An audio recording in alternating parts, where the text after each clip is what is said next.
Welcome to Behind the Scenes of Criminal Minds. Whoa, I got the new Criminal Minds. We're the little train that could. We're in chicka chicka chicka chicka chicka.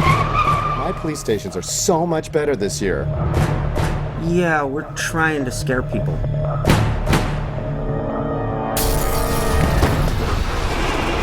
And how crazy is that? Cut!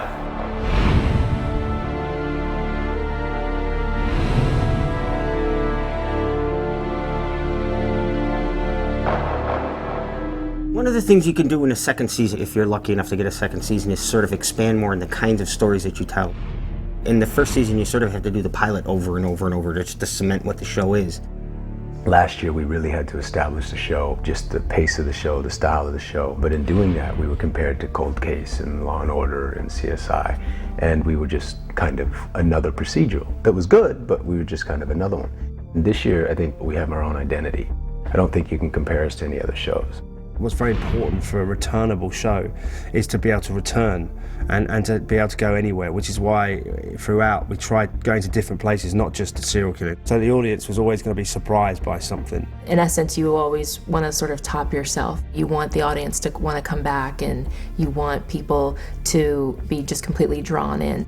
Especially the second season, the sophomore season, I think it's the biggest challenge for any series to sort of be as good as you were in the first 22. This show is definitely deepening. It's, you know, the dark places of the mind, and it's kind of a natural thing for this show to head in that direction. We don't think of it as procedural at all. In fact, we get annoyed when people do. We tried to think of them as like a little thriller every week, and then everyone's could be different. They keep coming up with this stuff where you just go, what are you reading? They're all like a collection of different cool, strange porcelain animals or something. I think that's why the audience is watching the show. Each show is a unique study of human behavior and psychopathy and derangement sometimes.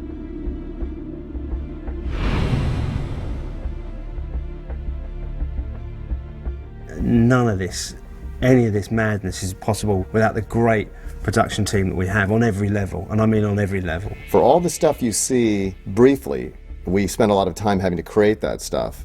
There's a lot of stuff that you don't ever see happens in the show, but there's a lot of reference to, like, this is the fourth in a series of gruesome murders. And so we have to create those crime scene photos that my art director, Victoria, has gotten expert at. We didn't really do them that much last year. We kind of let a lot up to the imagination, and we're trying to be a little bit grittier, I feel, this year, and really show things that have happened that lead us up to where we are now.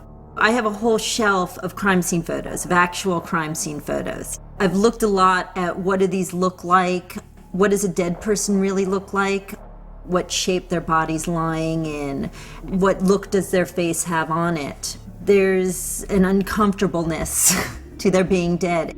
Ed Bernero was a cop, and he was one who sort of gave me the hint, the mouth is never closed. You know, there's always a bit of a struggle that goes on before life leaves you. What is it that makes you feel that this person has been through a struggle? You know, that this is not just a pretty photo shoot, but something really horrible has happened.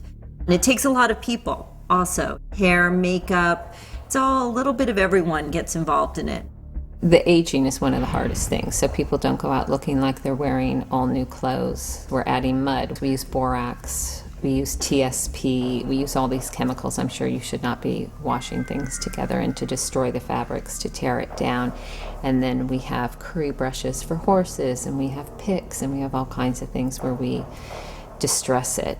The idea is to make it look real, which, you know, hopefully we're doing.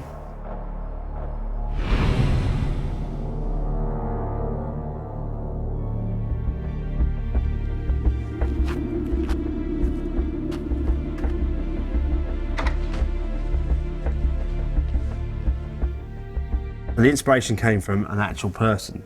What they found was a gynecologist's chair with video cameras, and he had 2,000 implements of torture around the walls. And this vehicle is his killing room. It'll be soundproofed. Surgical instruments are on the walls. There's a stirrup chair or an autopsy table in it. What the guy had created was a homemade autopsy room. We made it a little bit like you know, you'd gone to Sears and done your workbench, like Dad's garage, workshop. So it had this weird mix of tools that he'd picked up over the years. And then just to add one more layer, we got some catalogs from butchering companies, specialized tools for, you know, carcass splitters and all those sort of things. I mean, it's a little bit horrifying. It's not an easy job in that sense, actually, because you're dealing with death a lot, and it's not easy to be dealing with that because you're creating a reality. Although we had never seen the trailer, we'd only gone from descriptions, we really want to make a real space that these people are in, and that was a real space. It was very scary.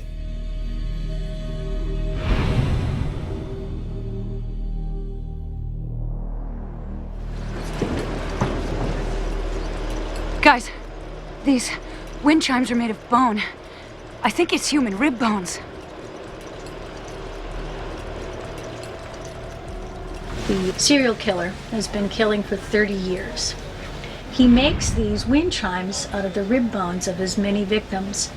Everyone has positive ideas about wind chimes and the tinkling and nice long afternoons and in a hammock. But then when you got up close and you saw these things were all made out of the victim's bones and that he'd been accumulating them.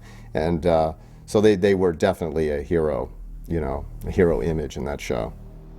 Well, you can't traffic in human bones, so we went to a prop maker and they gave us an example of a rib bone, which was much smaller than we actually thought.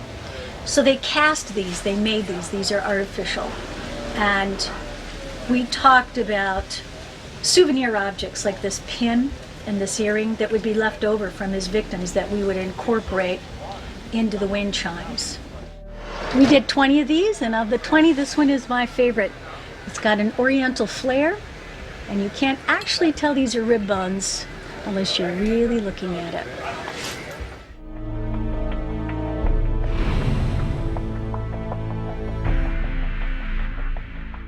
Did you say a bomb, sir?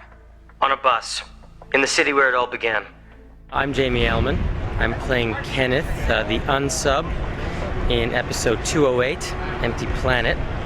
The FBI thinks that I'm an anti-technology terrorist, but I actually have mother issues. Don't hate the book. Without this, I never would have known you at all. Mother. The cool part is we're actually going to blow up this bus right now.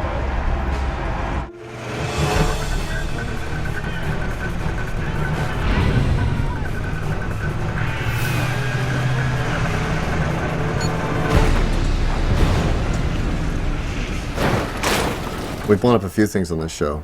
All that stuff is fun, you know. It's fun to do all that stuff. We blew up a service station. We blew up a trailer out in a yard. We just had a burning house. There's a lot that goes into that. You have to fireproof the set and then put elements in it that can burn. And it has to be vented and for explosions as well, because when you see them, there really is always a risk. You really have to be careful. It takes very little to have someone get hurt. Okay, so the sequence of events that's going to happen here after this safety meeting, we will do a rehearsal with our stunt guys so that we can see exactly what they're going to do. They have to gel up. We have propane mortars inside that we need to fill. Fuel on the ground and on the building. We're going to go hot and then you roll the camera. Okay. Ready? Go this way, please. And action!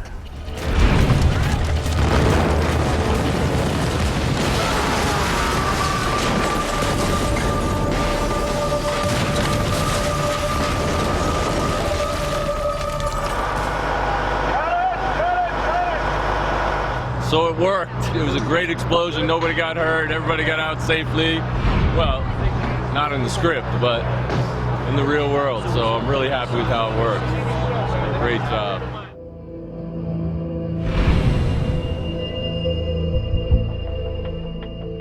A few months back, I attended a seminar that you taught at CPD headquarters. I told you about my case. You said to send you the files. You'd look them over. This is the profile you worked up. We called it the white room effect. The sergeant who arrests Morgan zeroed him in, thinking that he's a suspect by weaning him from the millions of people who live in Chicago. There are about 3 million people in Chicago. Your profile said I was looking for a black male, 25 to 35, with a knowledge of the area, non-threatening to children.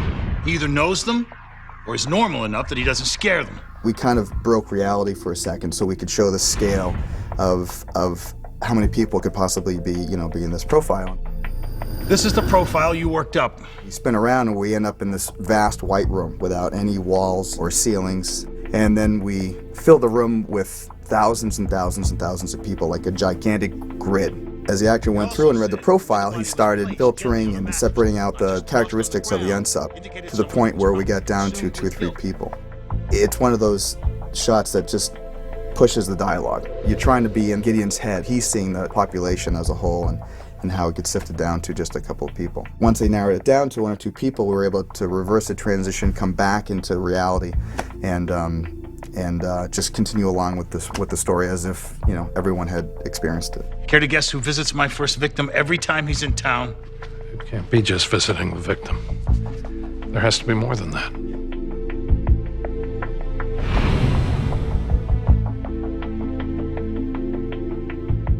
Would you like to see exactly how your day is going to end? This is the very last day of shooting of the 2nd season of Criminal Minds, and it's a day where we work primarily with a young lady named Bree Blair, who's playing a victim of a guy who sets her into sort of this house of horrors that she has to try to find her way through to save her life. And we just got finished doing the glass room where she falls into a room full of glass, and then it goes into the room next door, which we call the white room, where one of the previous victims, a videotape of their murder is up on the wall in there. And she's just learned that she's going to have to find her way out of this 130,000 square foot facility, and at the end of the scene she runs out to do that. Right now we are actually in an old meatpacking plant just off downtown Los Angeles, sort of the Skid Row area of Los Angeles. It used to be, I think, an armor plant or something like that. Our next shot is going to be me, it's very exciting, going up the stairwell, and then I'm going to run back down the stairs and then back up again. It's a lot of up and back, and then there's going to start smoke coming in the stairwells, and then I start getting trapped, and we're going to meet a Doberman pinscher in a minute. There's a lot of stuff coming up, but that's what this scene is, up and down the stairs. I have a bad feeling about this. This is Stacy, the stunt girl. This is all fake. Hi. And now she's getting ready to do a stair fall. And she's padded up, and she's got knee pads and hip pads and elbow pads. And I'm back. I'm ready to go. And she's ready to go. Ready and action.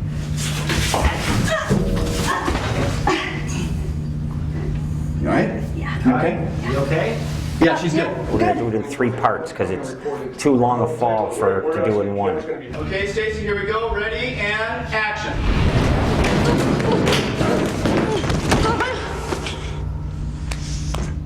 Oh, that's good. Cut. And no one got hurt. Isn't this? The building that she's in the story used to be a slaughterhouse, so there's a room where all of the animals were killed, and that's kind of the final room that she goes into in her journey through this house of horrors.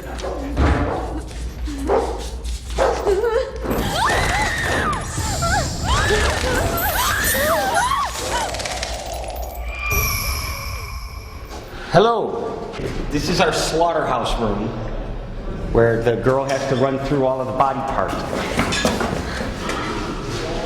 I still can't believe we get people who let us cut their arms off and stuff for the show. It's amazing. People love this show.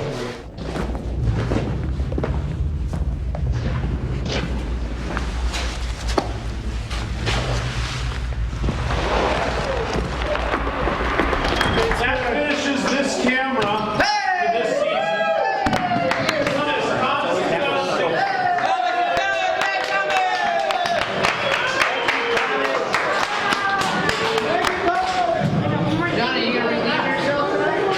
Good luck, everybody. Don't be scared. No, be scared. Be scared.